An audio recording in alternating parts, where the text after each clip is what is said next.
കൂട്ടുകാരെ, എല്ലാ കൂട്ടുകാർക്കും മിഠായി കഥകളിലേക്ക് സ്വാഗതം. കഥകളിലോ പുരാണങ്ങളിലോ മാത്രമുള്ള ഒരു ജീവിയുടെ രസകരമായൊരു കഥയായാലോ? കഥയുടെ പേര് ലെപ്രക്കോൺ. അവതരിപ്പിക്കുന്നത് മനോജ് കുമാർ പോളയ്ക്കൽ.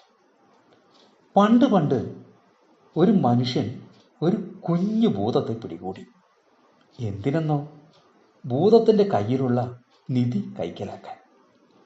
ഒരു മരത്തിലാണ് നിധി കെട്ടിവെച്ചിരിക്കുന്നതെന്ന് മനുഷ്യനറിയാം.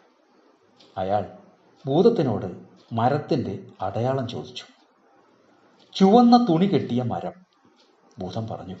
അതോടെ അയാൾ ഭൂതത്തെ സ്വതന്ത്രനാക്കി. പക്ഷേ മരം നിൽക്കുന്ന സ്ഥലത്തെത്തിയപ്പോഴല്ലേ രസം! അവിടെയുള്ള മരങ്ങളിലെല്ലാം ചുവന്ന തുണി കെട്ടിയിരിക്കുന്നു. ഐറിഷ് നാടോടിക്കഥകളിൽ പറയുന്ന ബുദ്ധിമാനായ ഈ ഭൂതമാണ് ലെപ്രക്കോൺ. ചുവന്ന താടിയുള്ള, തലയിൽ സ്കാർഫ് കെട്ടുകയോ തൊപ്പി വയ്ക്കുകയോ ചെയ്യുന്ന കുഞ്ഞു ഭൂതങ്ങളാണ് ലെപ്രക്കോണുകൾ. ഉറക്കെ പാട്ട് പാടുകയും ചിരിക്കുകയും ചെയ്യുന്ന കുസൃതിക്കാരാണ് ഇവർ. കൂട്ടുകാർക്ക് കുഞ്ഞു ഭൂതത്തിൻ്റെ കഥ ഇഷ്ടമായോ? എങ്കിൽ പുതിയ കഥയുമായി നമുക്ക് നാളെ കാണാം. എല്ലാവർക്കും നല്ലൊരു ദിനം ആശംസിക്കുന്നു. Story uncle.